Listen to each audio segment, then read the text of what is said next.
ಆ ಟೆಂಪಲ್ ಹತ್ರ ದೇವಸ್ಥಾನದ ಹತ್ರ ನಿನ್ನೆನೇ 70ಕ್ಕಿಂತಲೂ ಹೆಚ್ಚು ಕಾಗೆಗಳು ಸಾವನ್ನಪ್ಪಿದ್ವು. ಇವತ್ತು ಕೂಡ ಕೆಲವು ಅಸ್ವಸ್ಥಗೊಂಡಿದೆ, ಸಾವಿನ ಸಂಖ್ಯೆ ಜಾಸ್ತಿ ಆಗಿದೆ ಕಾಗೆಗಳದ್ದು ಕೂಡ.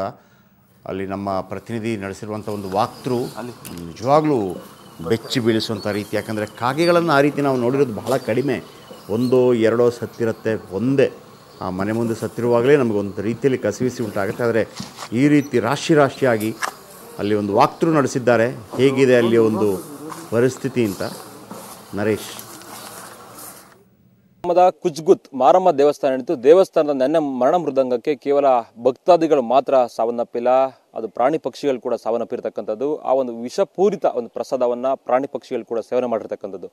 ನನ್ನ ಬಲಭಾಗದಲ್ಲಿ ನೀವು ಗಮನಿಸ್ಬೋದು, ನಿನ್ನೆ ಏನು ಸುಮಾರು ಬೆಳಿಗ್ಗೆ ಒಂದು 10:30ಕ್ಕೆ ಒಂದು ಗುದ್ಲಿ ಪೂಜೆ ಆಗುತ್ತೆ, ದೇವಸ್ಥಾನ ಗೋಪುರ ಶಂಕುಸ್ಥಾಪನೆ ಆಗುತ್ತೆ. ಆ ನಂತರದಲ್ಲಿ ಪ್ರಸಾದವನ್ನ ಹಂಚಲಾಗುವಂಥದ್ದು ಭಕ್ತಾದಿಗಳಿಗೆ. ಆದರೆ ಯಾವಾಗ ಆ ಒಂದು ಪ್ರಸಾದದಲ್ಲಿ ಒಂದು ಬ್ಯಾಡ್ ಸ್ಮೆಲ್ಲು ಜೊತೆಗೆ ಕಹಿಯಾದಂಥ ಅನುಭವ ಆಗುತ್ತೋ ಆಗ ಭಕ್ತಾದಿಗಳು ಒಂದಷ್ಟು ತಿಂದರೆ ಮತ್ತಷ್ಟು ಪ್ರಸಾದವನ್ನ ಹಾಗೆ ತಮ್ಮ ಖಾಲಿ ಪ್ಲೇಟ್ಗಳಲ್ಲಿ ಪ್ರಸಾದವನ್ನು ಬಿಟ್ಟು ಹೋಗುವಂಥದ್ದು ಅಥವಾ ಪ್ರಸಾದವನ್ನು ಬಿಸಾಡುವಂಥ ಒಂದು ಪ್ರಕ್ರಿಯೆಗಳು ನಡೆಯುವಂಥದ್ದು.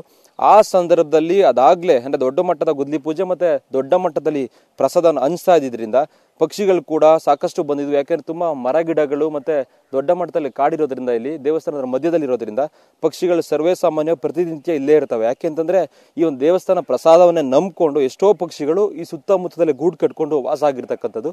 ಹಂಗಾಗಿ ನಿನ್ನೆ ಕೂಡ ಏನು ಪ್ರಸಾದ ದೊಡ್ಡ ಮಟ್ಟದಲ್ಲಿ ಹಂಚ್ತಾ ಇದ್ರು. ಈ ಸಂದರ್ಭದಲ್ಲಿ ಯಾವಾಗ ಭಕ್ತಾದಿಗಳು ಪ್ರಸಾದ ಕಹಿ ಮತ್ತು ಅದು ಬೇರೆ ಥರ ಫೀಲ್ ಆಗಿ ಜೊತೆಗೆ ವಾಮಿಟ್ ಎಲ್ಲ ಆಗೋ ಸೆನ್ಸೇಷನ್ಸ್ ಆಗುತ್ತೆ, ಬೇದಿ ಆಗೋ ಸೆನ್ಸೇಷನ್ಸ್ ಆಗುತ್ತೆ, ಈ ಸಂದರ್ಭದಲ್ಲಿ ಆ ಒಂದು ಪ್ರಸಾದನ ಬಿಟ್ಟು ಹೋಗುವಂಥದ್ದು. ಆಗ ಈ ಒಂದು ಕಾಗೆಗಳು ಮತ್ತು ಗೊರವಂಕಗಳು ಆ ಒಂದು ಪ್ರಸಾದನ ತಿಂದಿರ್ತಕ್ಕಂಥದ್ದು. ತಿಂದ ತಕ್ಷಣ ಅವು ಕೂಡ ಏನು ವಿಲನೆ ಒದ್ದಾಡಿ ಒಂದು ಪ್ರಾಣ ಬಿಟ್ಟಿರ್ತಕ್ಕಂಥದ್ದು.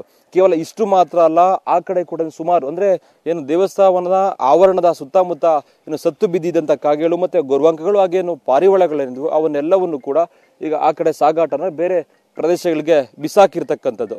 ಇದನ್ನ ಗಮನಿಸಿದ್ರೆ ಗೊತ್ತಾಗುತ್ತೆ ಯಾವ ರೀತಿಯಾಗಿ ಏನೋ ವಿಷಯುಕ್ತ ಪ್ರಸಾದ ಕೆಲವು ಮನುಷ್ಯರಿಗಲ್ಲದೆ ಪ್ರಾಣಿ ಪಕ್ಷಿಗಳ ಸಂಕುಲಕ್ಕೂ ಎಫೆಕ್ಟ್ ಆಗಿದೆ ಅನ್ನೋದನ್ನು ನಾವಿಲ್ಲಿ ಕಾಣಬಹುದಾಗುತ್ತೆ. ಕ್ಯಾಮರಾ ಪರ್ಸನ್ ಶ್ರೀನಿವಾಸ್ ಜೊತೆ ನರೇಶ್ ಗೌಡ, ಸುವರ್ಣ ನ್ಯೂಸ್, ಚಾಮರಾಜನಗರ.